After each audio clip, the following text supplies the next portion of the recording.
Зейнетақы алушылар үшін жақсы жаңалық. Сәлеметсіз бе, қымбатты көрермен, арнамызға қош келдіңіз. Әлемде және Қазақстанда болып жатырған соңғы жаңалықтарды алғашқы қатарынан біліңіз келсе, арнамызға жазылыңыз, лайк басуды ұмытпаңыз. Еңбек және халықты әлеуметтік қорғау министрлігі Қазақстандағы орташа зейнетақы мөлшерін жариялады.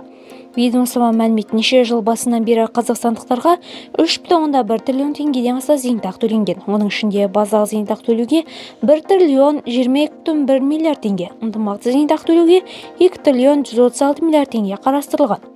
Бірінші қазандағы жағдай бойынша зейнеткерлер саны 2 миллион 510 мың адам. Бірінші қазандағы жағдай бойынша республикалық бюджеттен төленетін жиынтық зейнетақының орташа мөлшері 142 мың 810 теңге. Оның ішінде ынтымақты зейнетақы мөлшері 95 мың 249 теңге. Базалық зейнетақы мөлшері 47 мың 561 теңге деп жазылған хабарда. Видеомыз кеңінен таралу үшін лайк басыңыз, жақындарыңызға таратуды ұмытпаңыз.